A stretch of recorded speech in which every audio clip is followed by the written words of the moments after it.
ต่างโพช้ำมันเข้ามาในเป็นเกจูต่างโพกาเข้าเนี่ยก็ดูคนนี้จะอีไอฐานยังมันมาขมผ่านมาแข่งจะทราบดีกว่าคือนั่นในเด็กเขาพูดดีป่องดีเปียวดีน้ำคำในคนรัดเนี่ยอิดเนี่ยเจ้าในหลวงพูดดีป่องกว่าคำเดียวเขาเปลี่ยนมาพูดได้ภาษาเขาเสียเขาวันกันวายวันกันว่ามาที่เมืองมึนจึงก่อนจุกุปานปอกย่อมยุ่งเศร้าเป้าเอาซัวสีหนาวสีเมื่อในวันสินวันทำยาววันนี้ก็ถ่อมเตี้ยในคือหนึ่งตื่นกันเลยวันก็ถ่อมเตี้ยมือขันสินดิจองมือไหวมือสาเจอไหนมีมาที่มือมึนจึงก่อนทุ่งสามพุ่งดาภาษาเขาในเลยผู้หนาว่าผ่านหนังนั้นหนังนี้ผู้ดีป่องที่เปียวในว่าเตี้ยในเขาเปลี่ยนใจผู้ดีป่องที่ใจจึงเขาว่ามาไกลนั่นเนี่ยเมื่อวานนั่นเนี่ยในคำเดินในก็ข้อบันอีกวันว่าเดียเนี่ยก็นั้นที่ใครเอาจึงนาฬิกาเขาข้องมันวานนั่นนะนาฬิกาเขาก็เหมือนกาฟ้าทั้งเขาของเขามันจะว่าบางทีก็ต้องดีบางทีก็ไม่ต้องดีกับคนนั้นก็เป็นนั้นเนี่ยอันแล้วเนี่ยจึงกลุ่มโดมแอบเจอไหนอภาษากายกรรมวสีกรรมมโนกรรมเจอเด็กไว้ในนั้นก่อนแล้วน้าโมตัสสะโมไปพาริจาวะบุษันเรนังกิสามิธรรมันเรนังกิสามิดังเรนังกิสามิตุเดียมิตาเดียมปีนัทคำสรณภูมิสามปาธรรมะปานิปานาธิปาดาขึ้นนั้นเป็นคำสรณภูมิห้าปาจึงเนี่ยอยู่เขาปองเจ้าปองก็ปองเจ้านี่ก็มีน้ำก็อันนั้นปองเจ้าก็ทำมีน้ำหนังเก่าหนังมันดีปองเจ้าว่าเพราะกายกรรมวสีกรรมมโนกรรมย้อนขันมาฆ่าพวกเราเจอมาผิดเปียกนะกายกรรมวสีกรรมมโนกรรมสักสักอย่างนะไปข้ออังรูปพูดไปในกรรมนิขากายกรรมตัวพิษสามเบื้องวจีกรรมโซพิษสี่เบื้องนอกกรรมเจอพิษสามเบื้องเดี๋ยวนั้นเนี่ยตะกะเขาได้ใกล้เพียกันหัวนะกายกรรมตัวพิษสามเบื้องนั้นปานาที่ปัดเอาเบื้องได้จริงงานลองลักคู่ของเบิร์ดการมีสู้ลองเปลี่ยนมาพิษแผลผู้สุนาเฮินเบิร์ดมีไว้จึงนั้นพวกเปิงพิษมันเป็นผู้เสด็จละพวกเปิงพิษจ้างกำมันปันเกียนมันเป็นสู้เสด็จละกายกรรมสามเบิงวจีกรรมสี่เบิงมุขสาวดาพรุกสาวดาปิตุนาวาธรรมปารภาวาสาวจีกรรมในพิษที่สุดนั้นทำสี่เบิงมุขสาวดาเป็นเดินเบิดพรุกสาวดายามทางห้องละสืบกมุตัวได้สร้างมีกว่าทั้งสร้างหลายปีดูหน้าว่าจะเกี่ยวเปียชอหลีเลี้ยงทำป้าป้าว่าจะลัดลิ้นลัดโลลัดความปีกชิ้นความย่ำช้ำเยี่ยนักปฏิงันนะเนี่ยนั่นความเยี่ยนาทิเปมีนั่นเลยความเพียรความกดนี่ว่ามีนั่นเพราะในเดือนเป็นชื่อว่ามันเป็นวสีการพิธีชดนั้นทำสี่เบื้องนับมโนการสามเบื้องสาภิกษาจะเปียบดามิกษาดิทิอภิกษาชิกิเหตาเบิดว่ามันมีเยอะใครมันเป็นของมันหันเบิ้ลซึ่งนั้นหันของเบิ้ลใครมันเป็นของมันเบิ้ลแค่เบิ้ลหันหลีเยอะมันใครหันหลีให้เบิ้ลเบิ้ลหันก็หันขันยิ้มยันปีญาซาหันเยอะมันใครก็ใครขันเปลี่ยนเบิ้ลเสียเลยชิกิเหตาเบิ้ลซามีกว่านั้นซื้อกับวันนั้นเจอพิกษาเจอเปียบดาเคยเป็นลูกเคยเป็นชุ่มเคยเป็นได้เจอตัวสาวพูดออกการงานโหนแบบไว้นั่นจะเจอเปียบดามิจฉาทิฏฐิมูซับดูใจเอาพิษเอาเปิลทางพิษทางเปิลวันไหนเป็นเจ้าพิกษาเจอพิษเจอเปียบดาเจอมิจฉาทิฏฐิเจอพิษเจอเปิลเอาพิษเอาเปิลยุ่งเลยวันละ อันความเป็นตัวอันนิจจานั้นถังเป็นนิจจาอยู่อันความเป็นทุกข์ข้ามันถังเป็นสุขข้าอยู่อันความเป็นตัวสุขข้ามันถังเป็นทุกข์ข้าอยู่คัดพังซึ่งนั้นพระเป็นตัวมันเจมันมามันเจอยู่อันดีตัวความตัวอสุภามันมาสุภาดีด้วยที่ไหนเนื้อสารมันถังเป็นซึ่งนั้นมันไหนเรื่องเป็นมิจฉาทิฏฐิกว่าเขาเนี่ยก็พูดเลยเป็นมาพิเพียงมาซึ่งนั้นพูดเลยเป็นมาพิเพียงมาซึ่งนั้นยาเพราะไหนพวกเป็นละหุกรรมนั้นชื่อว่ามาในเพราะไหนซึ่งกันตัวเนี่ยอาเปียนหายได้อยู่อ่ะพวกกระรูกรรมเด็กกันตัวก็คือว่าอันหายได้ลองคิดเพียงนะแต่ยาขับวจีกรรมมันว่าการนะการรู้ซ้ำยังนะก็แต่เขานี่ได้ว่ากายกรรมวจีกรรมมโนกรรมเนาะเสียงนั้นว่ากรรมไว้กรรมมากกรรมกายกรรมกรรมมันเป็นที่ตัววจีกรรมกรรมมันเป็นที่ชดมโนกรรมกรรมมันจะเป็นที่ใจพวกเป็นเราผู้กรรมเมานั่นพวกในเสียงยานเขาตรงนี้ก็ป้าตัวป้าบุญเจ้าเป็นมาอาปาตุกาเจ้านั้นอาบันอิตาปาปฏิยวิกรวมิพวกกันตัวนี้ก็ป้าตัวป้าหมอกลาตีนะจ้าที่กันสามมุสให้ก็ยับพวกเป็นกระรูกรรมมาที่ได้สกเทวาทุกวันแล้วสมัยที่13นั่นยานเขาว่าพวกสกเทวาเกลุดพูดเลยนี่เจ้าไหนเนี่ยตะกาเขาว่าเจ้านั้นก็ยับพวกเป็นเราผู้การเนี่ยตะกาเขากล้วยเนี่ยเขากู้กวดว่าเขาจะเอาเจ้าไหนอ่ะพวกว่าเป็นมาพิเพียงมาซึ่งก็ว่ามานั่นแหละอันตัวผิดกว่าการเมาซุกผิดกว่าการเมาเจอผิดกว่าการเมาอันเมาเจ้านั้นก็ขึ้นกันตัวในเชิงเกี่ยวกับพูดขึ้นอะไรอยู่ว่าเมื่อวานนั้นพอฝันตัวหรือยาบุ่มหน้าที่การกรรมเขาว่ายุติอันตุ้ยขึ้นกันนั้นรู้พวกขึ้นกันตัวจะชิมากระเจ้ว่าไหนก็นานมันเย็นไปอีกทีลิงเอาหลิงเปิงลงมานั่นหลิงเปิงลงมานั่นเองขึ้นเป็นกุญใจขึ้นก็คือเกลุดพูดขึ้นยาวในเรื่องจังว่าอันกว้างกันตัวน่ะพอขาดพอเขาหูพอไหนตีเตี้ยเด็กเคยว่าความสังคมละเคยว่าความเขียกระยับเคยว่าความมันกระยับความใจกระยับพอเขาหูอยู่พวกหูว่าไหนเจอเขาเป็นใจหรือว่าความใจเขานั่นทางพวกของใจใจเขาพวกเขาอันของใจใจเขาอาจจะเขาว่าอีชังอยู่อันว่านั่นผมพูดเลยว่าลงหลายๆซึ่งว่าหลายๆหลอกๆที่นั่นเนี่ยนั่นมันควรจะเป็นกายกรรมวจีกรรมมโนกรรมโดยไปห้องจับกายกรรมสามบ้านวจีกรรมสี่บ้านมโนกรรมสามบ้านนี่ก็พูดไว้เราความกันตัวอยู่ซึ่งนั้น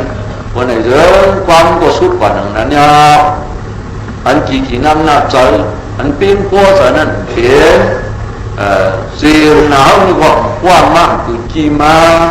สัทธาเราจะอันยุ่มย้ำนั่นก็ยุ่มย้ำมาตรงตัทธายะตระติก็คำตัท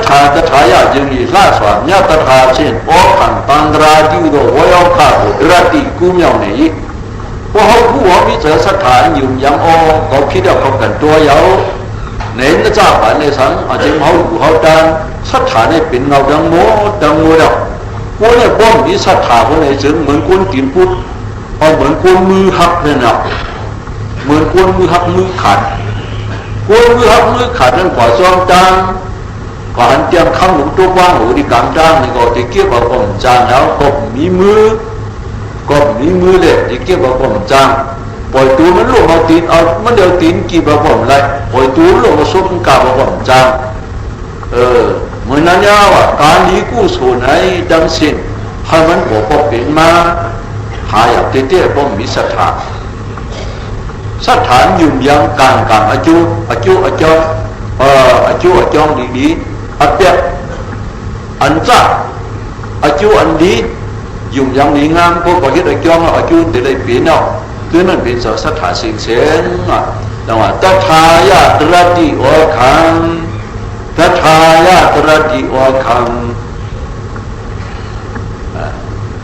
วิริยนะอันนาเวพวกมีวิริยะยังขัดใจเหตุผลนี่ก็ตมุกเดียลงนั่น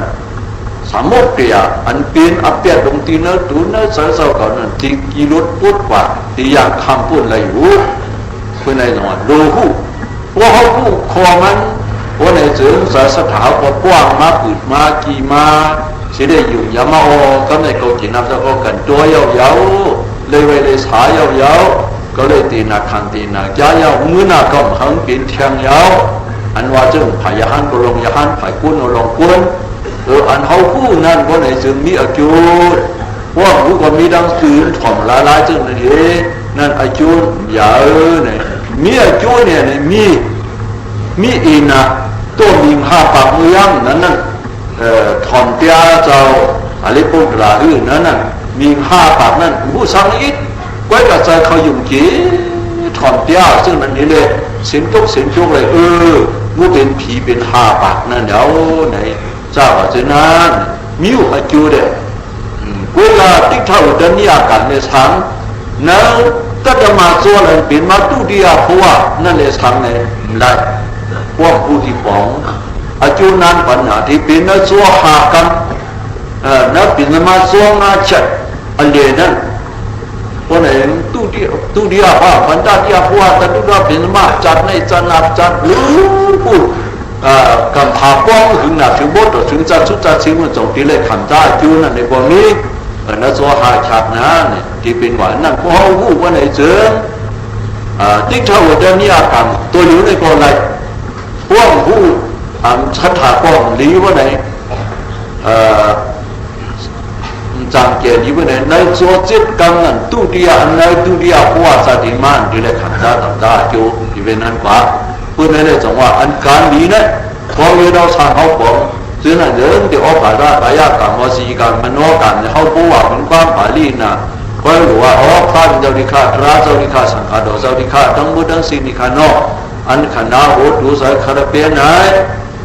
ก็ข้าไหนพวกเลยพิษก่อนลงตัวพิษก่อน3 เบื้องลงโซพิษก่อน4 เบื้องลงสายพิษก่อน3 เบื้องเจ้าว่าคือมือรู้สึกนั้นพวกเลยเป็นมาพิษแผงหน้าในตัวในตัวเจ้าสายในโชคข้ามันมาหน้าให้กุมกวางลงต่ำคุกการวันให้ผู้โจกันโดพันเจ้าดิข้าย้อนผู้โจกันโดราเจ้าดิข้าย้อนผู้โจกันโดสังฆาเจ้าดิข้าโชคข้ามันมาหน้าซึ่งในคุกกวางห้องเขาเย่ไว้สาวในเจ้าในเป็นที่ผู้โจกันโดยาวเนี่ยสังว่าผู้ตีมันตีเขาคิดนั่นเลยขึ้นกว่าโชคข้ามันมาหน้ากันนั่นเหมือนเช่นตัวนี้ผมหน้าขึ้นกันตัวที่เจ้าสิมากระเจนั่นผู้ตีมันเขาเลยเป็นมาพิจารณาที่อุติเมว่าไหนก็ว่าอุติที่เขานั้นตึกมีอะไรขึ้นผู้โจกันโดยเสียที่พอทำเองเก่งนะกูน่าอุติวิยาอุติเจนก็เลยสังขึ้นผู้โจกันโดยเสียพวกอุติมันเอาปัจจุบันที่ก็ผู้เลยสังที่พระยุคผู้โดยได้สังนั้นก็ที่สังขารเจ้าผู้เสด็จตามตัวที่อยากเขาเจ้านั่นเขาผู้โจกันโดยที่การที่ย้อนนั่นเลยสังก็ได้จึงพวกเป็นอาเปียเมานั่นเกลุพุทธจังขึ้นเลยอยู่ว่าเกลุพุทธจังขึ้นเลยมุดเฉลยว่าหลีจ่ามีตีจังมุดเฉลมีตีหูเนี่ยทียี่เฉลสมบูรณ์จับชุบจับปากนะเขามันจะห้อมาจอดลานจอดมือมาปั๊มมันจะเจ็บขนาดก็หูมันหลีจ่ามีตีจังมุดเฉลมีตีหูนั่นยาวคิดถึงหลีนี่ก็เสยเนี่ยคิดถึงจ่านี่ก็เสยเนี่ยของมันเหมือนเจ้านั่งบนหลุมเสยเนี่ยตัวนักขันธาหาพานหน่อวิญญาณนักขันธาเสยนั่นมันเหมือนเจ้านั่งปฏิมาเนื้อกุ้งนั่นเนี่ยจำไว้จะได้เสยจื้อเงินกุมด้วยกุมกุ้งมันก็หันหนูยาวพวกมองว่าเอาน้ำยาสีมิ้วอันสอนมันเลือนยังมัดขอเสยนะขอนเลือมาเป็นเลือขอนยังเป็นเหลือขอนลำมาเป็นลำนะเปิดเสยได้มันผู้สมัญจืนเสาถึงไว้สีได้สินางนั่นมันเฉลี่ยบันมันมาเฉลยปันเฮ็ดปันมันนำมันลูกกะละมาเยอะนะสายเปลี่ยนเก่าเฮ็ดเวลาให้จะไปเอาเป็นสิริสิกมีสติตรานามโหนี่มือพร้อมสายปฐมสัวตกเป็นนั่นแหละเอาสติตรานามโหนี่สิริสิกนั้นดันเป็นที่เป็นอันจ้าดันเป็นซึ่งมุจ้าพอธรรมะกู้ตรามากู้ตรามสามนั่นน่ะเป็นนั่นยาวในเลยกำแหน่งตะวันโลกผู้โศกกันตัวไหนพวกผู้หญิงงามผู้โจกันโดยจึงจากมุดเฉาอยู่บ่มีที่กันโดมาเลยกว่ากันโด ตายไปแล้วก็หันไปเอาซ้ำเจ้าเนี่ยเอาอายุมาปิ้วให้กับคุกไว้กันโตกันนั่นเองก็จึงจังบดเฉยอยู่นะปีนึงคุณหัวขันอาสาดาสาดาคุณหัวขันอาสาดาสาดในดาบหน้าเขาอูมันปีสาระมันเป็นโซดาปานเฮเล่แล้วสามกูนอนเพี้ยกว่าเสียวเมื่อมันอูมันตายมันก็เหลียวมันมีมาลูกชายของก็ลูกชายของก็มามันนำหักหนามันนำถามเมียมันเมียมืออ้วเมื่อเขาขัดเปิดมาหนึ่งสองอ้วสองหักซึ่งเขาขาหักลูกบัวขาในขานี่บ่งช้างมาหักในไอมือเก้อเนี่ยว่าด้วยละเนื้อย่างการนั่นเนาะไอมือเก้อเนี่ยว่าบ่งช้างมาได้ก็นี่มือมาได้เป็นหัวเดินในอูมาขวมเยอะเลยเดี๋ยวนำบดเจ็บเนื้อซุปอื่นกินผัดคายแบบตัวมาบนนอนรับกว่าเนี่ยอูมาหักเนื้อแต่ไล่มาดึงเบอร์ให้เป่าอูมาตายเนี่ยน้ำตาลก็อยากจุกอ่ะทีนั้นเป็นกุ๊กซ่าลงเนาะไหนเอากันไหมจากว่าตู้ที่ไปอยู่สร้างเคียงอูมันปีสาระมันนั่นเดียวพากันตัวกันนั่นนะเชี่ยวชาญมันมานั่นก็กันตัวกันนั่นเดียวว่ากันตัวยาวเห็นมาอยู่สังเกตว่ามันกันตัวอูมันนั้นว่าในถึงโลหะปุ่มผีก้อยกองกาเอาวิธีคนทุมมันมีตกถึงแล้วอาสาดาสัตว์นั่นก็เบอร์กันตัวกันนั่นเนี่ยเชี่ยวชาญมันมาน่าใจถือจะออกนี่นะกันไอ้ก็เลยเป็นการดีnóก็ดีเพื่อเนี่ยสังเกตมาปึงอิงเจ้าสิมากระสปะเจ้ามาสิมากระสปะปึงอิงนั้นในเรื่องวันกันเฮ็ดมาปัญมาสังขยานาต่างเหตุการณ์หลงเจ้านายุคยองศาสนาพระเป็นเจ้านั้นอายุอันนี้สิงหูเจ้าในก็เปิงหนึ่งเนี่ยมันตุ๊กเขียวโลหะปุ่มผีนารายปุ่มจู่กำผ่านโลหะปุ่มผีน้ำลึกน้ำตวงหลวงพูดอาหารนั่นดูกินวันคืนนั่นดูไม่วันคืนแย่งขวาแล้วก็ถึงผาถึงจ้างออกเลยเหี้ยไม่มาดูวันคืนเอามันกันนั่นพวกกับผาลูกเนี่ยเชียงว่าเนี่ยก็มันต้องดีออกเนี่ยกับผาลูกเนี่ยดีเชียงเมื่อแล้วล่ะเนี่ยพวกกลุ่มใครคือกับผาเนี่ยทั้งวันก่อนยาวกันด้วยเอาเนี่ยกระรุกกันพวกที่น่าเป็นสารนันดริยากันเลยตัวกันดีลีนอเป็นสารเนี่ยเป็นสารนันดริยากันเลยเป็นสารนันดริยาจะ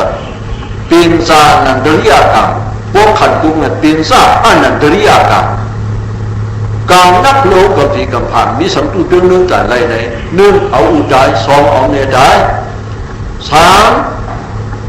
เอาลูกภาพเป็นเจ้าออกสี่เอายานตัดได้ห้าเพียกึ่งสังขารอันเพียกึ่งสังขารในเรื่องสัญญาด้วยการเขาจัดสัญญายานเขาเจ้าไว้เนี่ยถึงนั้น这个话变嘛变成人都要干来，我客观的是啊别的点有，安排更上卡生呀，这卡好在那个不啊嘞，现年的上卡呢，就把那种讲古不嘛变远呢，就讲咱了就讲好，完了呢，ขึ้นจองจังเลยขึ้นจองหอเมื่อถูกทอมสีหูคุณนังปองฮอดรามนขึ้นจองหอขึ้นจองจังเมื่อทอมสีหูปีหูยานฮอดราขอเพิ่มลงเกี่ยเสียชอมดีอาหารสังขารเขาไหนเนาะว่าเขาว่าคืนว่าไหนป้านั่นย่างลีคาป้าเนี่ยย่างลีคาป้าเนี่ยเป็นนั้นนี่ไหนอาหารเขาเจ้ามันนี่ก็พิษกันนั้นหนูสำมุกค่าขายดีอาหารสังขารตอนนั้นป้าเนี่ยป้าอันอาชีพเนี่ยตัดราการนั้นไหวยุ่งนานเลยกันเนี่ยเคยกรรมมันกรรมลงที่กันอันนั้นก็เป็นไพ่กึ่งสังขารเนี่ยก็เลยไว้สติอันเนื้อเลยไว้สติอันหนึ่งที่เดียวว่าก็ไม่พอพิษเป็นมาพิษเกิดมาการหาบ้านเนี่ยเลยกันโดก็คือก็มุดละกันโดก็คือก็มุดละตัวเอากี่ว่าจากไหนก็ล้มอ่ะเขาเอาวิธีกดถุงปุ่นอันนี้สิ่งกลุ่มด้านนี้มันสองไฮไลท์ทุกทำผ่านไว้เราที่ว่าด้านนั้นบอกสังว่ามันได้เห็นอย่างนั้นมันมีเจ้าโชคชาติมันมาน่าจะมือกันตัวต้มจานมือไว้นะเมื่อเฉียวนอกวางจองยินอื่นเป็นนอกวางจองด้านในด้านในบุษบพาเป็นเจ้าเพราะมันมาหน้าที่ข้อยาวจังหวะมาโนสัตมาหน้าการมีอายองมาโนสัตมาหน้าการอาดีนาดาดานาดาเนี่ยกูยิ่งนี่เอาไม่มาทีนี้มาหน้าเนี่ยดีกูนะมาหน้ามันขึ้นเมื่อถึงยิ่งก็เนื้อปุ่นกิเลสเขาสิ่งยุ่งมุ่งกันมาหน้านั่นมาหน้ากิเลสมาหน้าลงมานั่นตั้งเรื่องแม่น ปุ่นแม่นเหมือนน้ำขึ้นกุ่นน้องนั่นแห้งก้มแห้งเป็นอันยานั่นเมื่อมันหยิบเข้ากันนั้นเนี่ยอย่าหันตาคุณก็สังดีแห้งมาหน้านะดีกูน่ะเนาะคือโป้เป็นมันตัวเดียวดองกูนโมนเดี๋ยวทั้งกูไปเอ๊ะเดี๋ยวน้ำมันยิงอยู่นั่นอย่าไปเอาน้ำมันยิงอยู่นั่นในเลยก็แม่ว่าขึ้นกันตัวว่าเป็นเล่าหูกรรมนิยมอยู่วันว่าเป็นกระลูกกรรมอมโยศเนี่ยจังหวะนั้นเป็นการกรรมมากเขาต้องพูดในก่อนดีเลยผู้ยาวเนี่ยย้อนสอบเดชสรณาภูมิศิลาเจ้าในการเขาบอกว่าเจ้าน่ะที่เดียนเดียอันมาพูดทางเรื่องนโมตัสสะไว้พันเจ้านะไว้พันเจ้าพอถึงพูดทางเรื่องนั้นกิสันธรรมันเรื่องนั้นกิสันกันเรื่องนั้นกิสันวาติโสภาพุทธายะสวามยะโกตระนันตระนันอิติกูปวยาวิกิสามิสิกาปะอิปยาธรรมังเดียรมยะโกตระนันตระนันอิติกูปวยาวิกิสามิสิกาปะอิปยาธรรมังอริยธรรมุติยะดอนยะโกตระนันตระนันอิติกูปวยาวิกิสามิสิกาปะอิปยาพระเป็นเจ้าที่พระเป็นเจ้านั้นข้าได้ไปเอาที่ตับตาหลวงที่กูปวยาปึงอิงหมดชอนคงเงาที่ขยาวที่ตราตะหอยตับตาหลวงที่โขเปียกปึงอิงหมดชอนคงเงาที่ขยาวที่สังขารเราเศร้าดังปริยาและสังขารมุติยาสังขารเขาเจ้าดังสิ่งที่เปียกโขชอนปึงอิงหมดชอนคงเงาที่ขยาวเนี่ยหมดชอนคงเงาเจ้าเรือในตัวหลักกูยองนะทุ่งเมาหนอเขาเจ้าเดี๋ยวมาเนี่ยนะตัวหลังยองไปตึกเขาไม่ตึกคานไว้เขาหูพี่สีเดได้เปียกตีตึกตึกขันตีลุกไปหมักกองหมักหยอกหมักยุ่งนั่นเขาหูเอาเป็นอะไรหลงนั่นเดที่กูคอยปุ่นอิงนั่นเดปุ่นอิงดีอะไรนะแม่เจ้าสามปานั้นไหนทุกจานมาเสียนถวายผ้าสู่กว้างพอดมูมาผ้าเสียนเหมือนสองอีกไว้ชาเปียกชูผ้าเดียวก็กี่ก็จื้ออันนี้ปวดเช่าเมื่อนานนี่ก็10-5 ปากเป็น600,000ชานกุกตีป้องพระลงเขาเจ้าอีป้องมาเช่นเมื่อนานลูกวันปวดเช่ามาขนาดหนึ่งก็ป้องปรมีเชื่อมาสู้ห้องนี้ทบใครเจอตัวละภายพลังปุ่นมาป้องโกดมาพาเสียนหนีสองไปชอบเปลี่ยนสูตรมานั่นตั้งใจปวดมาเขาเยอะนี่เด็กที่คือเขาจึงเป็นไอเจ้าไอคือเขาผมผ้าสามคงเนี่ยที่เขาเป็นป้องโกดสูงหุ่นกันเลยจึงเขาว่ากูตายเส้นตั้งอันหลอดที่ตายเนี่ยเขาซ้ำไตซ้ำอันกันไตเส้นตั้งว่าเชื่อเขาป่าหิวที่ตายนั่นค่อยอันนี้ก็คือการก่อหลังพูดมาเนี่ยเขาพูดที่มาเนี่ยในก็หลูหากันนอกหลูหากันลงจ้างกันลงจ้างกันปฏิบัติเนี่ยมันเป็นสิ่งอันภาษุที่ตายเนี่ยมันเป็นสิ่งอันดอดที่ตายอันกระทบป่าหิวเป็นสิ่งนั้นนะในกู้ยอมผังมันต้องผังมันในสอบเกษรนะกลุ่มเล่าอันไหนปานาติบาดาวิรันติกานังมาติยามิอตินาจานาวิรันติกานังมาติยามิกาเมตุมิสัจราวิรันติกานังมาติยามิมุตาวาดาวิรันติกานังมาติยามิตุรามิริยะวิสาปมาดาฐานาวิรันติกานังมาติยามิในรถความปารีหลายคน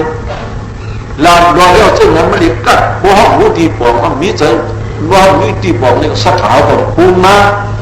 ก็สถานปูนมาเนี่ยก็สีหน้าห้องเนี่ยชักปีที่ห้องเนี่ยชักผมเจ้าว่าผมเจ้าอายุมันเลยนะเลยอีมันเลยน้ำนั่นเนี่ยหรือว่าเดินมาเดี๋ยวเลยพูดถึงที่ปองมันว่าเขาอุปาที่ปองมันปานาที่ปาดาวิรามนี่สิเขานมาที่อามินมาจะว่าที่เก็บไว้เราเอาปืนจานั้นสิขาปุวันไหนขันนึงเปเวสิขาปุเรามันเอาปืนจานขันนึงเปเวที่ขยาวสิขาปุเราลับปุของวันนั้นขันนึงเปเวที่ขยาวสิขาปุเราพิษเปียการในสู้นั้นขันนึงเปเวที่ขยาวพิษสิขาปุเรานึ่งเปเวเราเป็ดแดนปืนเราวจีการพิษชุบนั้นขันนึงเปเวที่ขยาวสิขาปุเรากินเราเมายานั้นขันนึงเปเวที่ขยาวสั่งวันไหนเด้เปลี่ยนไว้หาเนี่ยถูกไหมเปลี่ยนจากกรุธรรมนิสัยกิลังกรุธรรมนิสัยกิลังกรุนักหนาหนาเป็นจริงๆอ่ะธรรมะรานักหนาลงเปลี่ยนจากกิลังสินหาเส้น ปูอันไหนเป็นขึงคือมีเปิดการมามันในอันผังในจะพอคุดปอเป็นมาหนึ่งคนเขาผีเจิ้นผ้าในเลยมาเผียวสูงเติมเมืองเจริญเยเดเลยมาหกมายาเสียสังขารเจ้าเขาเยี่ยมกาตะการกับมาเอาดังมดดังสินมาหกมายาในโลกใครปันหัวด้านลาเลยจึงในบ้านพวกเลยเป็นมาพิษเปียกในดังมดดังสินจึงกระรูธรรมะนิสาตีลำชิงฉีลาหาปากันเนื้อนานพวกเมามาขึ้นกันตัวเสียอย่าไปจะชอบข้ามันมาหน้าเขาเสียกรมเห็ดเชียงแล้วกรมเห็ดเชียงเราก็ป่วยเอาวันนี้เห็นเด้ป่วยว่าเตี้ยนี่ก็อย่าไปกำเปียดแดนมุมเจ้าอย่าไปกำเปียดแดนมุมเจ้าเนาะเพราะว่ามุมเจ้าเขาว่าตอนนั้นน่ะการน้ำรีบผมนะมันเนี่ยอาม่าพาทีในกลุ่มหัวเตี้ยอันกลุ่มหัวเตี้ยนั่นมุมเจ้าว่าชุดต้องขำว่าสระนาตุงเจ้าเนี่ยที่จุ่มยาวสินสีละหาปานั่นที่ตื้อกำขวานมันทำอาม่าพาทีเอาได้อาม่าพาทีหักขำเขาเอาเพราะสมัยแค่ดูว่าเนี่ยเขาเปรียบมุมเจ้าเนาะเปรียบฟ้าเปรียบราเปรียบสังขารเอาเปรียบราเลยล่ะไอ้แก่อันเขาเลยว่าตีดูตีใจตีชอบบ้านนั้นอันเขาคิดเครื่องปรุงนิดคิดจากว่าเนื้อดูเนื้อจ้ามันไหนนี่เนี่ยมันกว่าสู้เสียนตายดิ๊กๆกันนั่นเส้นตั้งตายกับหุบป่าหิวดิ๊กๆเหรออันหุบป่าหิวนั้นติดจามันอันมันเจ็บว่าเจ็บมันนี่คือมันนี่ปึงเงื่อนป่าหิวกับดิ๊กๆนั่นแล้วตีนหลอดป่าหิวนั่นตีก้ามมาดิ๊กๆเหรอในสินชีละหาปาโยสำคัญแค่ในวัตถุจากอินว่าเป็นเล่าการไหนชิงว่าวัดป่าหิวอันว่านั้นเจิญเมื่อเราทับตัวปวดมากพังจะห้องนี้นั่นกุ้งเก่าอย่าหันเขาเจ้าไหนเสลียเขาเจ้านอกอย่าหันตาเขาในโกเสลียปุ่นเลยเปลี่ยนอย่าหันแต่มุกเตี้ยสังขารซึ่งเขาในแค่นาทีว่าบ่มีซึ่งจานขึ้นในโกใครขึ้นกำเดียวซึ่งใครท่าเอาจานท่ากำเดียวน้ำมึงน้ำคันกูบอกเขาเลยหันเจอเฉาเกิดน้ำมาจ้องเหมือนตลาดนะวันละสองกำวันป้าหลามึงจะบ้านมึงจะมันมันน่ะมันก็ย่อไปย่อก็มึงจะได้ซึ่งนั้นก่อนในสมุติสังขารที่ว่ามีราคาปกติมากพันเราเป็นอาหารตายเอาในก็สลายอันวันนี้มันสูงอ่ะมันยางตั้งยางแสดงว่าตั้งยางมาตัวละมันอันสุขาสำเนียนก็เลี้ยงขุนมุกขุนนั่นเนื้อจานกันเนี่ยไว้กำพองว่ามีน้ำขุนซองนี่เลี้ยงขุนมุกขุนนั่นนี่เลยอันเจ้าพุทธิราชมาเทปตื้อเราสังการนี่เนี่ยไว้ปันนี้คุบย้อนไว้ตีอาที่มันนั่นเป็นอาหารตายเอานั่นเป็นอาหารตายบอกก็จะเล่นดูก่อนนั่นจุ่มไว้เขามึงจะเจอในก็ไล่ไล่ตีอาเอามีตีอามีน้ำเอาตีอามีอีกมันจะเล่นงั้นกำพองในกรมต้นนักบ้านในบอกกำพองส่วนยามนักบ้านมันเคยลาดูดาสีนั่นนะกำพองอาสาหากุ้งเจ้าลงในก็เจ้าดาสีนั่นนะกำพองมันเคยจกเคยเวียนเคยตีนอยู่นี่ก็จะเล่นมันเขาบ้านข้าเป็นเจ้าก็เจ้าสารีปุตราบุญนาก็ปางมือตีมือดูสังการสามขืนว่ามือปางมันเจ้าตียองปางยองมือขับหัวด้านคาราเปียคาราการกระดิ่งเงินอีกคำขานในเด็กกันไหนเจ้าสารีปุตราเนี่ยจ้าจอมหลังมือห้องวันมีหนึ่งสองกันนี่มันจะเบียนคำมาไว้เบียนปุ๊บกว่าบุญนานั่นว่าเจ้าอย่าห้ามบ้านนี่ที่เวียนหลังมันก็เวียนเนี่ยบ่มอยู่เช่าบ่ตื้อตั้งตีนตั้งมือสมบ่มอยู่เช่าบ่ไหนบ่ยืนนุ่งดาสีห้องเท่านั้นก็ดีอย่างพอเลยร้อยก็เลยเวียนปุ๊บเพราะว่าก็ย่าห้องแล้วก็เวียนพวกป่ามันก็ว่าเขาดิ้นอยู่สังการที่มันช้ำขึ้นเขาดูว่าเขาอยู่ช้ำขึ้นไว้แล้วจะเปลี่ยนมานะเขาอยู่ช้ำขึ้นก็ยาวเนี่ยว่าป่าเนี่ยเทียงห้องเจ้าว่าจะอะไรมีน่ะตั้งรู้ว่าเวียนจกเลี้ยงว่าไผ่ปุ่นปึ๊บตัวหรอกการเนี่ยสมัยเวียนเทียมเขารู้เขาดูพื้นไว้แล้วสารเปลี่ยนมาหุ่นงานเพราะป่าเนี่ยเจ้าสารีปุตราก็จะว่าการไม่กำมาวิปาโทสิ่งที่ยอมการที่หาเนี่ยมันปั่นมาเนี่ยที่คิดคือคู่อะไรกันตัวเนาะการปั่นเนี่ยปุ่มนั้นสารเปลี่ยนอะไรมันจะจอมหันยาวเนี่ยการมันจะคิดมาการวิปัสสนาการนั่นมันจะมุ่งหันยาวไอ้บ้าปีนี้ในมุ่งหันยาวใจปุ่มหน้าเป็นยังไงพวกว่าสีนั้นดูเป็นสังการสองคืนอ่ะญาติเชียงห้องนี่สองกันมันจะร่วมมาเขาไงได้ร่วมมาเท่านั้น ไปกล้าขึ้นผังไผ่ปุ่นเจ้าอยากหันกันเบอร์เกยห้องนั่นจึงเจ้าตั้งกว่าในเจ้าสมเด็จขันของกำเนิดมันรู้ว่าจึงคือดีค่าเลยมาตรการเมื่อชาติดูสังการช้างพื้นใส่สามารถดูช้องพื้นใส่สามารถดีดูพื้นไว้กำเนิดพวกโคเวนทั้งก็มาตรการดูเหตุพื้นเงาแต่หน้ามาตรการก็ดีรูปพยาวกลุ่มหน้าน่ะตุกใจแล้วตื่นนี้เลยเมื่อเพียงเพื่อนนี่ก็มุ่งดูด้านนั้นสังการช้างพื้นนี่มันจะมือข้อมันยากอะไรยากกว่าเล็กอันใครมากคืออะไรว่าอะไรเยอะลองช้างเนี่ยลองแสลงจุดแสลงจุดมีแสลงเขาแสลงตั้งอย่างนั้นก็อันมันเลยกันตัวนี่ก็อาเปียอันมันเลยวานะสามันมโนกันนี่ก็ถึงดีเลยพิชังก็เอาผู้เป็นเราพูดกันในสิ่งยุทธมุดมันอยู่ยาวนี่ในเรื่องอย่างนี้การทำเนี่ยพี่ลิงเจ้าวิชาอย่าหันตารู้ราคาของพันเจ้าพี่ลิงเจ้าวิชาอย่าหันตาเนี่ยใกล้หุ่นใกล้ขู่ใกล้ลาปีตละในเรื่องนั้นนะปีตละไอ้มือไอเพียอย่างดัดความจึงนั้นมันจะมีจางท่าจางลาที่นั้นก็เนี่ยในพวกนึงมันจะว่าตุ้งซ้อนออกมาแล้วเนี่ยปุ่มน้ากว่านึงลูกชายปุ่มน้าเดี๋ยวขายพิษย่างมาเดี๋ยวขายพิษช่างดีเนื้อกันมาหกเสือก็ดีกลางสิงโลอัดเนี่ยมันจะบอกผู้สาวเอาทิ้งนั้นกายยิงตรีเฮดีงามยางเส้นปุ่มตรีโซ่ดิเส้นปุ่มตรีกายยิงตรีทิ้งลีเลียยางโรมามาเพียวยิ้มโลกจะเลื่อมเบี้ยมันลอยตาหมื่นขึ้นเหนือโลกว่าเลยหันปุ่มหน้าก็นั่นเลยเมื่อเดี๋ยวใครจะมาไอ้มือเนี่ยนี่มันจะยางให้หนักกันออกซบกับไอ้มือมาในขั้นเดียวที่นั่นก็เนี่ยในพวกนึงมันจะว่าตุ้งซ้อนออกมาแล้วเนี่ยปุ่มน้ากว่านึงลูกชายปุ่มน้าเดี๋ยวขายพิษย่างมาเดี๋ยวขายพิษช่างดีเนื้อกันมาหกเสือก็ดีกลางสิงโลอัดเนี่ยมันจะบอกผู้สาวเอาทิ้งนั้นกายยิงตรีเฮดีงามยางเส้นปุ่มตรีโซ่ดิเส้นปุ่มตรีกายยิงตรีทิ้งลีเลียยางโรมามาเพียวยิ้มโลกจะเลื่อมเบี้ยมันลอยตาหมื่นขึ้นเหนือโลกว่าเลยหันปุ่มหน้าก็นั่นเลยเมื่อเดี๋ยวใครจะมาไอ้มือเนี่ยนี่มันจะยางให้หนักกันออกซบกับไอ้มือมาในขั้นเดียวลูกสัตว์เทมาถึงถ้าเขาอยากเป็นผู้มาไอ้มือของต้นวันเขาก็อย่าหันไปในวันบินหัวการบินหัวนักสาวเนี่ยกองแบบคิดช้างมาเนี่ยแล้วจอมมือทำหาเจอหันขันซ้อนทำหาเจอหันขันซ้อนป้าเนี่ยมาจังไหนเจ้าบ้านมาจึงไหนนั่นเนี่ยจังไรอายุอายุมันเลยอย่าหันมันนำหน้าลุงปู่หลายถึงหลายชิปหลายเท้าของผู้ลุงนอก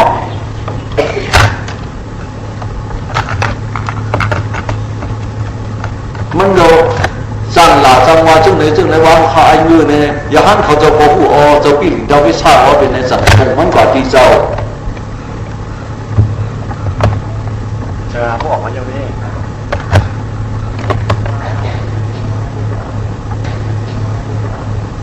จังชงว่าที่เจ้าปีนเจ้าวิชาพวกชงว่าที่เจ้าปีนเจ้าวิชาวันนี้จะมาขึ้นกันตัวนั้นเจ้าค่ะเจ้าก็ลาลีวาวีลงกว่าการเป็นกับคาราเบียนี่ก็เขาคานี่ก็เหยี่ยวเป็นกุ้นมัดอันนั้นไอ้มือของต้นวันเอาขายบอกสหวานเอาขายไอ้มือเมื่อขายช้างไหนเราคาบอกช่างว่าอย่าหันพันวาวินหัวการเป็นขายขี้หนูบอกเขาก็ลาลีวาถึงนี่เพียวกันแล้วบอกเขาถอดปิดช่างเอาขาเป็นขี้หนูเป็นมดยาวเขาเลยเป็นมาพิษแบบที่สองในตั้งตัวตั้งใจเลยเป็นมาพิษแบบนั้นย้อนผู้จบกันตัวครับกันตัวจ้อปล่อยข้างคาราเบกันนี่ความกันตัววันนั้นไว้เนาะความกันตัวมันเดินเพราะว่าคือคำลงกันเดินหาผมเจอโชคชามันมาหน้าเลยพวกโชคชามันมาหน้าด้วยกันตัวโซบินดาวิชาแบบวันละพังละเปลี่ยนพิชาขึ้นเปลี่ยนพิชาไม่ยอมนะฉะนั้นว่าทำโอนสองพอมาพอย่างนั้นเริ่มเจอเนี่ยมันก็อะไรกันตัวเราเนี่ย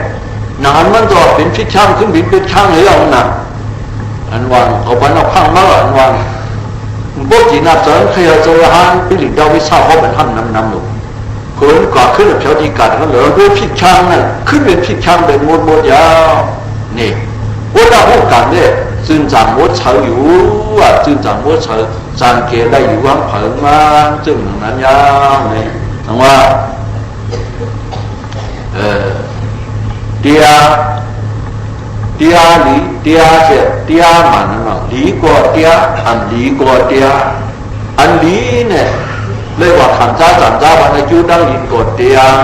อันหลังนี้เลยเป็นมรรคที่เพียงกว่าเดียสังว่าเดียไหนมันนี่คือเรื่องมันกว่าเดียนันวังอย่าหันตาเขาจะในพวกผู้ไรอันมันนั่นยับอันมันนั่นยับ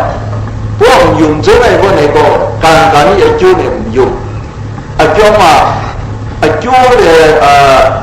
เป็นอายุมันหนังกันอ่ะผมมีอายุมันมีอายุอ่ะ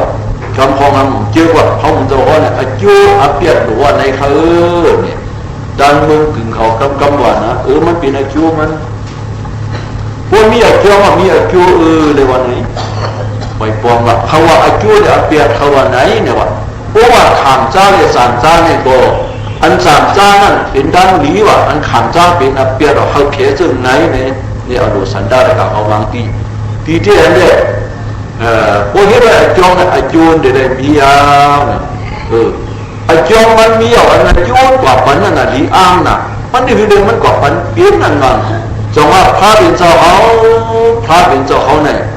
โลกาวิดูซึ่งเด็กเขาปันนั้นย่อมกูบอกพระเป็นเจ้าต้องว่ากรรมวิปากโกสินิโยกรรมวิปากโกကုသိုလ်ကအကုသိုလ်ကတို့ရဲ့အကျိုးပေးခြင်းမျိုးကိုအစဉ်တည်းရော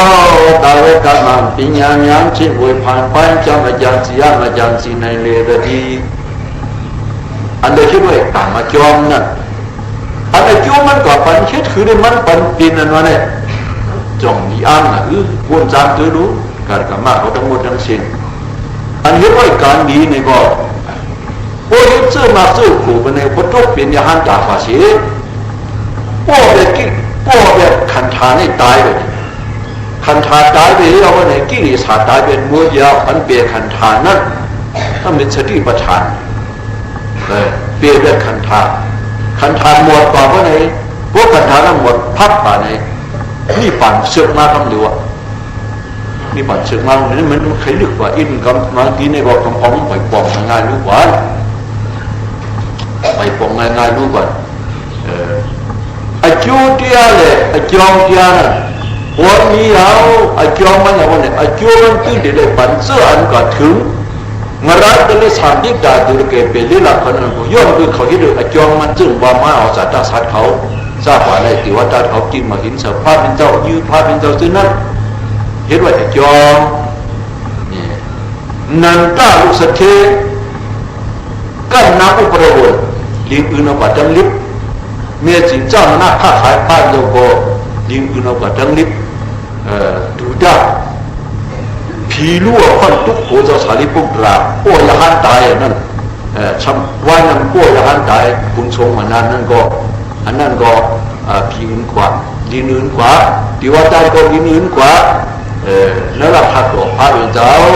เป็นมาเจอนั่นที่ซ้ำมันก็ดีอาให้ลงให้หลังมันก็ปันเป็นเนาะจะว่าพาเป็นเจ้าในพันจอดคนหมดซึ่งนำอ่อนกันว่ากรุงโดนนั่นก็พังหันถึงดีๆจังไหนพังหันถึงอาจุโยอันนี้ดาวหลีบนในก็จึงเหมือนจะทำมิกาอุปาตกายราคาก็พาเป็นเจ้าทำมิกาอุปาตกายนะยุ่งยากนักถือดีพระเป็นเจ้ารักตัวเจ้าสังหารตัวเจ้าเตี้ยพวกนึงเป็นโยกเก่านะนี่จำเงินเสียจำตายกับบ้านเจ้าอย่างเขามาเป็นเก่าเขาบริถมมาสติปัฏฐานยิ่งกำรู้เนี่ยจะมาบ้านอย่างเขาเจ้าจ่อมือเผียวที่เรือนอย่างสังขารเขาเจ้านี่ก็มือล้อวันมหาสติปัฏฐานราดโดนนั้นเมื่อพ้องเราโดนมหาสติปัฏฐานราดโดนในคุณผีเขาหกกลุ่มในมาคุณพายอะไรนั่นคุณผีเขาหกกลุ่มแม่การมานิมิตกตินิมิตมันหันน่ะทำนี้เขาอุปาทการเนี่ยการนี่กรรมนามิกนี่กตินามิกมีสามอยู่มันหันชื่อเนี่ย ผีเขาลงมาพบผมไม่หิมกันเขาเกี่ยวมือจะรู้หมายยันเขาเดี๋ยวมือเขาแต่ว่าติดสายก็เดี๋ยวมือเขาอย่ามาบอกก็เดี๋ยวมือเขาเลยสู้กันเข้ากันโอนกันมั่วกันจนไหนอายุมันอันมันเขามาสติปัฏฐานยานเขาจะรวดนั่นเด็ยินว่ามันก็ห้ามตัดว่าเหตุที่คุณผีเจ้านั้นพวกก่อนช่วยพวกก่อนอย่าสุกพวกละเนี่ยพวกวันนั้นมันในยานเขาเจ้าช่างทางว่าทำให้เขาปฏิการห้ามตัดโบราณอันว่าดูนั่นตัดรอดเอาไว้ในเสียลูกยิงลูกชายเจ็ดก็ลูกยิงลูกชายนั่นนะดังลูกยิงลูกชายนั่นกันไหนทุกสมัยสาวโอ้หัวในไล่กระตีนเดี่ยมเดียวดังฝ่ายพิษเอาหรือหัวในตีตายที่หรือบางอย่างเขาจะมาหลดมาสติปัฏฐานเนี่ยก็ไม่เขาจะติดหลดสมัยโปละสมัยในเขาให้กันไหนอย่างเขาจะว่าขิงหลดเดียววันนี้เขาจะจ้ามือกว่าเขาจะจ้ามือกว่าวันไหนเจอทำให้เขาว่าตะการนี่ขึ้นมือจามาตัวอย่างเขาจะนานมือว่าหัวพาภาษาช่วยอะไรไอ้เขาหัวพาโปละในอย่างเขาจะมาหลดมาสติปัฏฐานดันสุดดันช่วยหัวคำเจ้าป้อเลยเขาจะว่าขิงร้อนนี่อะไรเลยเขาจะจ้ามือไปโอ้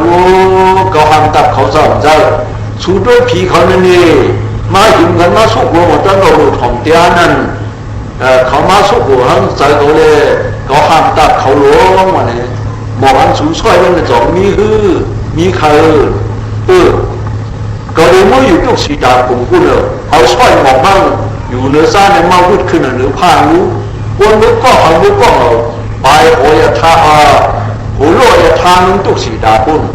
นั่นเกิดมืออยู่ทุกสีดาเอาคำใครปากคงเลยเนี่ยลูกมันนั่นจะเอาช่วยบอกให้บุญขึ้นหรือผ้าว่าบุญขึ้นหรือผ้าเนี่ยหันช่วยบอกว่าโลยทาทีมหันช่วยบอกตรงด้วยหรือผ้านั่นเนี่ยจะเหมือนจงพระเรามาเมื่อคนโอนจะบุญขึ้นผ้าในผีเขาหันช้างเขามากู้น้อง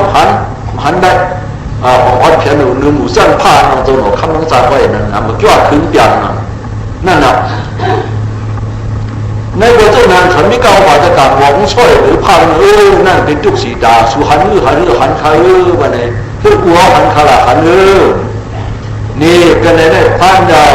จะห้อยมาป่าดีตัวนั้นป่าหรือดานิตาโอรันบันดีอภิปารามันดีอภิปารามันดีโซรันบันดีความป่าดีตัวนั้นเพราะฉะนั้นดานิอันนั้นเลยสาบอกมาการดีการจ้าภายดังหลังตัวมุดังสิ่งอัตตากูก็นะยะตมิงตมาเยนายามุมันสัมฤทธิ์มาอัตตากรีกูก็นะโอรังปาดิการคำนั้นมีนั่นว่าเพราะฉะนั้นตัวเองจะเราจะเกิดทิ้งโบราณผู้อีที่หันตรงตัวเพียงมาสุนัขจันดามาอยากให้การสังเกตมันให้การอาผู้สูงนี่ก็ผมมาสุนัขจันดามันนะเต่าดามันนะเมื่อในแค่ห้องเต่าดาเนี่ยนะสุนัขเต่าดาเนี่ยนะเหตุการณ์จ้านี่ก็ผมมาสุนัขเต่าดานะหันผมมาสุนัขเต่าดาอายุดาบึ้งเมียวในเรื่องว่าสังขาดปากตินัยว่าในซึ่งนี่ว่าจอมนั่นเนี่ยว่าจอมอันมันฮิตดีฮิตเจ้าไว้นั่นเนี่ยว่าโบราณบ้านดีตัวเองเจ้าอะไรเกิดทิ้งโบราณภูมิหันเขียนตรงตัวมาสิบนาดันฐานนั่นยาวอภิปรายบ้านนี้พี่ซีเรียตัวเองเจ้าอะไรเกิดทิ้งโบราณภูมิเนียบเหมือนจุดเนียบมันเนียบติดดินนั่นเองนักออกมาหันสินาดันตาเต่าดานั่นปกเป็นมาสุนัขดันดานั่นยาวการกำมันนี่ปุ๊บดีอันนี้ดีปกมาที่โซลังบานดีล้วนโมเลยตัวเนี่ยจะละตะเกียดูถึงโบราณภูมิว่าล้วนโมเลยมาคมทมเฮที่หันปกมาสุนัขดันดาคมทมเหมือนเรือเนี่ยเหมือนเจ้านั่งเงาลอยว่ะเหมือนเจ้าเงาลอยเนี่ยไม่จำกันเยอะไว้พวกเขาวันคืนว่าดังตัวปุญญาเขาวันจำตัวเขาเลยหุ้มร้อยนั่นนะการวันเจ้าบ้านนี้เลยสันหุ้มร้อยนั่นมาสุ่มลงนั่นเนี่ยการวันคืนว่าดังตัวขึ้นนั่นเนี่ยหุ้มร้อยนั่นสุ่มลงมาที่เขานั่นห หันมาตัวนั้นนะล้วนโง่เลยตัวเนี้ยจะอะไรแต่แกดูถึงโบราณกูมีเนี่ยหันผมตัวมาตัวนั้นเนี่ยอายุเสร์อายุเสร์เขาอันนี้ยามเห็นมาการดีการจ้าทั้งหมดทั้งสิ้นนั้นพอในเสริมการกรรมนามิกเนี่ยกตินามิกเนี่ยที่หันผมเป็นมาการมันว่านั่งอย่างนั่งจ้าที่หันมือตุ้งเฮ็ดอยู่นั้นก็เดียวว่าอ๋อเหมือนเจอมันในแต่การกรรมยิ่งใจที่นั่นอยู่เอาจะขาดทั้งหลายวันกันอยู่สีอะไรนั่นเนี่ยจะสามป้ามาตุ้งเอาคำสนนะกุ้งสามป้าเป็นเจ้าสีละห้าป้าสีวันกันเวียงเหตุของเดียวซึ่งไหนเนี่ยว่ามาสู้มาว่าเจ้ายังตัวอยู่เนี่ยปีเหตุการณ์แล้วมาพาดีปานาดีปาดาวรันติกาวรันมาดีอามิติมันใกล้นั่นเลยว่าเหตุการณ์มันเนี่ยเหตุการณ์มันเนี่ยการมานามิเมื่อมาตีตายมันการมานามิตึกหันการมีตึกเหตุการมานามิพวกที่ตาหันมือตึกเหตุดูซึ่งไหนนั่นน่ะนั่นตาหันผมมาที่ไหนเอากตินามิมาคำว่ามันจังหอกติหาปานั่นนะโอ้ยเป็นผีนี่ก็ดีหันเยอะเลยนะปิ๊กมันห้างหอกโผล่เป็นมาเดี๋ยวเป็นกุลหลีกุลจ้าหันโผล่เป็นมาเมื่อนี่กว่าอะไรก็ได้สามปิ๊กได้ดูแลเก็บเตลีป้านี่ก็เดี๋ยวหันการจ้าลงนั่นโผล่มาหันหูหันมาหันไฟลุกลงมาขึ้นหันเป็นตีมัดตีเตียงตีชุบตีโป้ตีจับตีนั้นหันปลาหันไฟนลายพุทธลุกขึ้นหันนำนลายพุทธปักหันงูหันเน่าหันยีกูยีพันกูเฮตายกว่านั้นนั่นบ่ไหนถึงซุบตัวละตัวละนั่งหยันดามันก่อนหันซึ่งอันยีกูเนี่ยมันกูอันกูเหมือนตัวสร้างเขาว่าตายในตัวสร้างฝังอะไรจังวันในมือว่าคำว่ามันจ้าหันพ่อนะเขาทอขันขึ้นนั่นเป็นตัวสร้างชุดนี่ก็เป็นตัวสร้างเขาอันตัวเนี่ยใครตับใครมังว่านั่นก็เป็นตัวสร้างเป็นตัวสร้างเขาในเรื่องแต่ว่าการมานั้นมีกตินั้นมีการมานั้นมีกตินั้นมีนั่นก็ว่ามาจึงไหนจึงว่ามีสถานยุ่งยั้งว่ามีสถานยุ่งยั้งว่ามีสถานยุ่งยั้งว่านี่ก็การดีเฮ็ดว่าเฮ็ดก็ปัญญาเตรียมคำก็หมอเอานั่นยาวปัญญาเตรียมคำก็หมอเอานั่นยาวกินพูดมือขัดเหมือนเจ้าก้นมือขัดตรงนั่นยาวโอ้ยเราเปรียบพวกนี้ก็สำคัญที่อิดก่อนนะสายสองด้านก็ที่หิมมือปานราคาตัวพันเนี่ยที่หิมตีลอยกิ๊กสกุลมีน้ำมีชิมาตีตาหูมีเจอละหันหลงปางเป็นตัวถอดมือมันไปมืออยู่จ้องนั่นจึงเปลี่ยนเฮ็ดมุกโซมูเซยืนโนงูเสือยื้อกินนกกินไหนกินไก่กินจวนด้วยนั่นเนาะลูกชายมันจะซ้อนอาเถียนมั่งที่หินตีนลอยจองตีนลอยกิ๊กสกุลนั่นเป็นอาหารดีอาหารเนี่ยเราจังเมื่อจู้ลูกชายมันนี่เลยมือให้อาหารตุ่มละผ้ากันนะโอ้เมื่ออาหารตุ่มละผ้าลงมาเนี่ยเรื่องอะไรโยกกับเป็นมาสังตายพวกสังตายมาทำไมการกรรมมันมีหันมาแล้วอันนั้นดึงเลยเฮ็ดนกเฮ็ดไก่เฮ็ดงูเฮ็ดม้าเอาปูเอาปลาเหตุการณ์มือจังสิ่งนั้นก็หันโผล่มานั่นก็ไม่นึกมีคุบโผล่เป็นมาเนี่ยจังหวะตัวเล่ย่าลาเกตุถิ่นโบราณพวกนี้พี่จีเนี่ยตัวเล่ย่าลาเกตุถิ่นโบราณพวกนี้ลูมูเนี่ยตัวเล่ย่าลาเกตุถิ่นโบราณพวกนี้อันว่านั่นว่าอิสระมันนี่อรามันนี่อิสระอภิปารามันอรามันที่นึกมีรู้นั่นคุบโผล่เป็นมาโอ้พูดโกรธเป็นมากนั้นกลัวนะโอ้กูเจ้าสวนาแล้วเอาเลยเจ้าสวนาแล้วเอาเลยเนี่ยลูกมันเจ้าสวนาเอาเลยเนี่ยลูกใจเจ้าสวนาเถียตะกี้หัวว่าสังลาเนี่ยดูหมาก็จะมาคุกเอาน้ำหนาพวกเพื่อนจะมาเตี้ยงก็มือสุ่มเขลาเนี่ยลูกนั้นตั้งรับเลี้ยงดิ่งมามีอย่างน้ำเหี้ยวเนี่ยโอ้เขลขาทำไมวัวดีกว่าโอ้ดีกว่าว่าใจนี้เขาขาดเขเป็นลำเป็นมุดเอามีเอาทำไมว่าในสิเอาปัญญามันกันนั่นสั่งไส้เจ้าสารเขาว่าเก็บหมอกดังในห้องว่าหมอกสังเขาว่าหมอกสังเปในดังเมืองซานเด็ดดังเมืองซานในห้องว่าหมอกสังเปในลำล้วนเนี่ยมึงในห้องว่าลำล้วนเนี่ยจะกว่าป้านั่นว่ามันเขาห้องนั้น ก็เก็บเอาหมอกสัมเปียนั้นมาสลังป้านหลวงยุบมาเนี่ยมันเยสุนาดันตาอูด้วยกันนี่อันนี้เขาหลุดพระเป็นเจ้าขนาดเขาหลุดพระเป็นเจ้าก็จะหัวจะเป็นลูกในกังเอาจะหัวจ้าอยู่กันในหลายในเอาซะในฐานะหัวข้าอายุนะหัวข้าได้ขันจ้าจังจ้ากันในขนาดวันนี้เราก็ไม่เอาจะเอาปั้นหลังหมอกมันก็จำไว้พวกปั้นหมอกก็จำไว้ว่าอยู่เย็นอยู่วันนี้อายุมันลอยไปแล้วเนี่ยจังอันมันเฮ็ดเมือกมากหันอ่ะอายุมันเปี้ยงลอยมาก็ละหันเยอะนะปิกมาข้างหัวคุดหัวเป็นมาเป็นมาหนังเอาโซหน้าเอาปากเล่มาเดี๋ยวว่าปากเล่เนี่ยลุกจะโซหน้าแถมขึ้นน่ะติหัวว่าสังหลังนี้คุณผีคุณสังเอาดูเอาโลเลี้ยงมา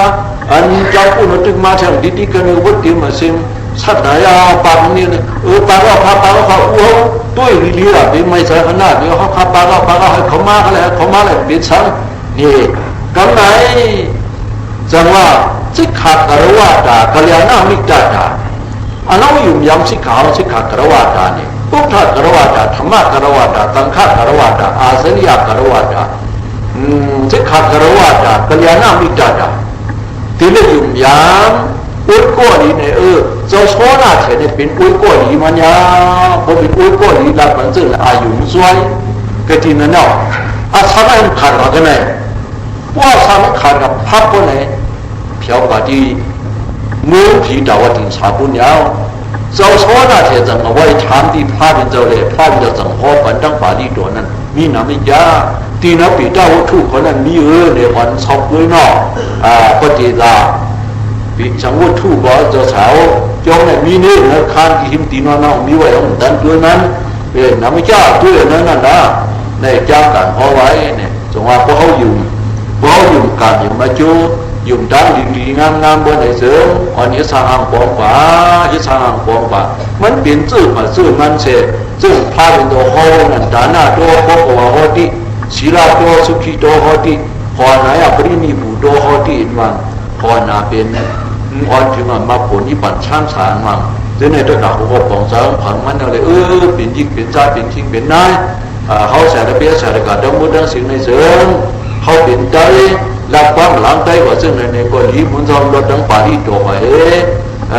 สมบัติติ๊กในก็สมบัติติ๊กในก็ทำได้ปิ่นใจยับมือในเรื่องมันจะรับความหลังใจอันตรกาเขาผู้ที่บอกง่ายนั่นในเลยรับเป็นกว่าซึ่งหายนี่ซึ่งผู้ดำเนินพาดเราก็ลูกไข่ลูกเนี้ยนี่ลูกไข่ดินลูกเนี่ยอิติปิโสปะกวามันว่าซ้ำอรหันต์ว่าซ้ำสมาธิพุทโธว่าซ้ำวิชาเรื่องน่าสมโนว่าซ้ำสุขโตว่าซ้ำโลกวิถูว่าซ้ำอนุตตรบุริสัทธรรมสารถิมันว่าซ้ำสัทธาติว่า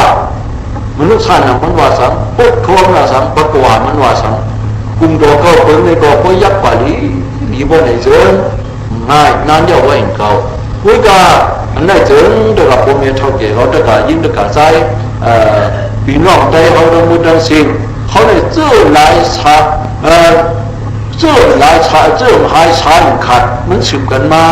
ปีนมาคือแต่เขาหลับเพราะบันใจตัวเขาบอกใส่ต้องมุดดังสิ่งในกลุ่มพรานเดียวเขาเปิดเขาหูดีๆนับยำดีๆแล้วเป็นกามมาจั่วอันเลยมาผลนิพพานช่างฉานป้อนตีไรว่าในกั้งไว้ในที่ปลายนั่นเนี่ยวิธีชุดนั่นเนี่ยมีปั่นมีกะลาเนี่ยมันว่ามันจังว่ามีวิธีดูใจเนี่ยพวกอันดูใจของได้มีปั่นดูใจเป็นเราอู้ลูกในหมุนห้อยเมื่อวานนั่นนะดูใจเป็นเราอู้ลูกในพวกว่าได้เก็บไว้พวกเขียนนักเนี่ยง่ายยาวจะดูใจเป็นเราอู้ลูกเนี่ยลูกงานมาที่ยุคเดียนมียุคชาวเปียคู่เราว่าที่ใจปากว่าชาวเช่นนั้นนะเป็นดูใจเป็นเราคู่ลูกเนี่ยแต่เขาคุยที่ไว้นั่นนะเพราะว่าที่กว้างง่ายเพราะกลุ่มใครอยู่นั่นติ๊กใครกูใครใจที่ยุคชาวเปียนะยุคชาวเปียนี่ก็ไม่ได้รู้เป็นขันฐานอยู่ไปหมู่จ้างนั่งเด่นได้เอาอยู่นั่นที่ได้เห็นคือเจ้าเด็กเขาอ่อนกันหันของมึงกู้ในเลยเขาดูใครเห็นข้อมูลเอาเรียบอ้อยดูใครเห็นข้อมูลเนี่ยจางนอกจาง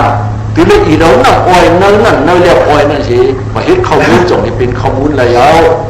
เมื่อนั้นเนาะ วิปัสสนากรรมฐานเหมือนอีเดียวเลี้ยงอ้อยนี่ปริยัตินี่มันเจอเลี้ยงอ้อยนี่บ่มีเลี้ยงอ้อยก็มีน้ำจิ้มอ้อยน้ำจิ้มอ้อยเอาไปแล้วเอาเนื้อเลี้ยงอ้อยนั่นเนี่ยในอุปมามันจะกลายมาโหนลัดเนี้ยคนไหนแล้วเขาเป็นคนเนื้อลิ้นเจ้าผ้าในกลุ่มราหกเปิงเงินก็ดีคู่อันมันวานมันกับเป็นกับผู้หนึ่งเจอจากที่มาจากในคำซ้ำเจอตัวขาตัวกระตัวดาธรรมโมตามที่ก็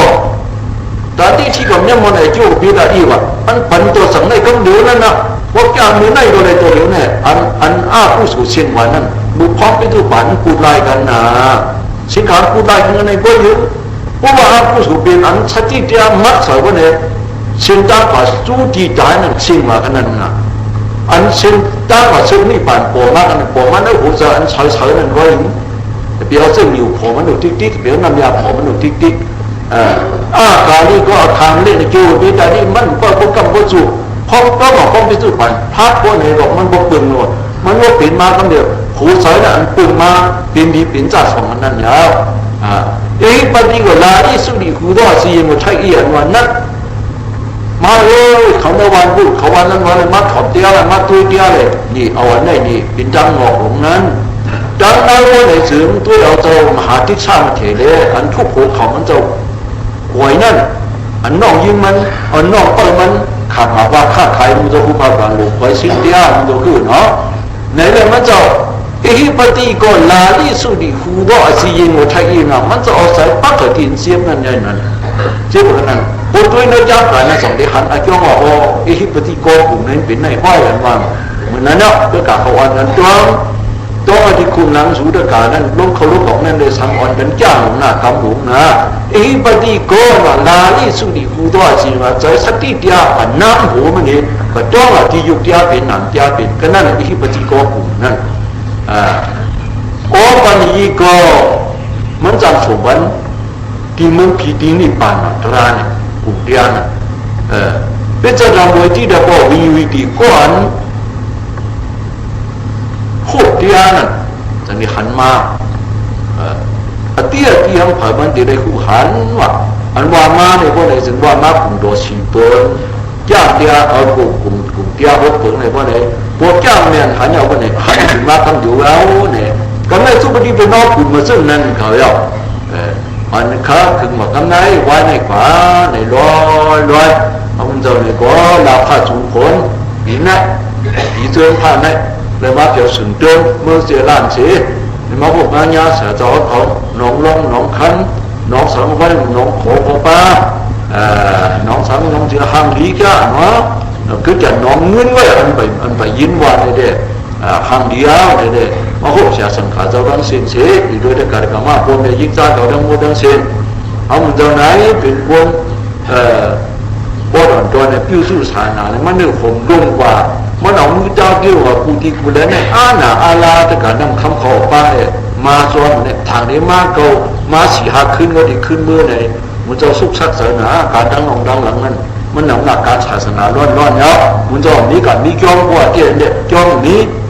จ้องอาเป็นคนมือเดียวอยู่ว่าจ้องตื่นตากรรมฐานกำอยู่บางหลวงกำอยู่เมืองขึงกำอยู่ที่ชี้กำอยู่น้องซ้อนกำอยู่เมืองน้องซึ่งในที่อยู่มันจะมีจ้องเนี่ยว่าอาเป็นมันจางถอยออกเวลาได้ขวางเลยความถูกขวางเลยความถูกเนี่ยขึ้นอยู่เมืองน้องกำนำไว้เขาพวกป่าตีเนี่ยก็ตีนพิษพวกป่าตีนพิษสูงเหมือนเจ้าชาไปอยู่นั้นเจ้าเขาโดยคะแนนทั้งขวาคะแนนก็ดีอยู่นั้นมันจะสุขใจไม่สนาอยู่เมืองน้องไว้นั่นนะ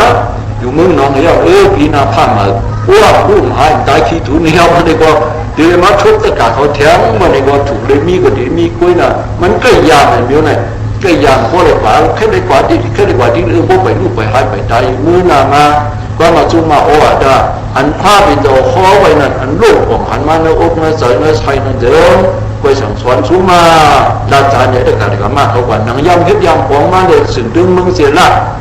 ลงอ่านลงสอนดินไล่ไปกำเจิ้งสูงตะกาอ่อนกันสอนดินน้ำไผ่ลมอ่อนแก่นกันไม่จำไม่ตุ้งนิ่มเจ้านั่นนะเขามันบุกป่องอะไรหมดทั้งสิ้นนั่นก็เข้าใจจู้จ้ากันเนี่ยพี่คางชอบกันนี่ว่าชอนเอากันนั้นก็อย่าไปย่องดอกมันยากเนี่ยมันยากมันตื้ออย่าไปสู้เดียนชอนอะไรหลายก้อยโอ้โหเย่าอันว่าไปอยู่เนี่ยคุณจะใครทำตามอันไหนอ่ะ ปวดตัวบ่ฮู้กันนะเรียนมือปั๊บนะยองโซดาปานอย่าไปว่าไอ้กำยาติสิเขาเจ้านะเนื้อจ้างการบิดการกองออกมาใครดองปานนั้นในกวยาวเนี่ยแต่ยับคำอันในกวยาวปืนไหนเด้ผู้วันวันไหนสิงยาผู้วิญญาณผู้สิงยา